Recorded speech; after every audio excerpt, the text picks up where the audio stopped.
అండి. ఏంటి పొద్దున్నే వచ్చేసింది. ఆదివారం నాడు కూడా కొంచెం రెస్ట్ తీసుకోనివ్వకుండా అంటున్నారా? ఏం లేదండి. మీరేం చేస్తుంటారో నాకు తెలుసు కదా! ఆఫీసులకెళ్ళేవాళ్ళు కాస్త రెస్ట్ తీసుకుంటారు. స్కూల్‌కెళ్ళేవాళ్ళు జాలీగా ఆడుకుంటారు. కానీ ఏ రెస్ట్ లేని వాళ్ళు మనమే కదా! అంటే మన వాళ్ళ కోసం చేస్తున్నాం గానీ, పక్కింటోళ్ళ కోసం కాదు కదా! కానీ ఈరోజు నేను ఫస్ట్ టైమ్ ఒక రెసిపీ చేశానండి. అది బాగా ఉందో లేదో నాకు తెలీదు కానీ, ఊరినే మీకు చూపిద్దాము అని చెప్పి నా ఫ్రెండ్స్, వెల్ విషర్స్ అందరూ మీరే కదా!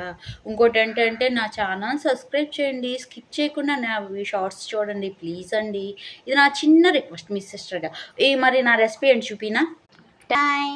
ఇదే నా రెసిపీ చికెన్ ఫ్రై. నాకొచ్చిన కొలతలతో చేశాను. మీ అంత బాగా చేయలేదులెండి. మరి గాయ్స్ నేను చేసిన రెసిపీ నేను పెట్టాను. మరి మీరు కూడా మీ పిల్లలకి ఏం చేశారో కామెంట్‌లో చెప్తారా? So bye.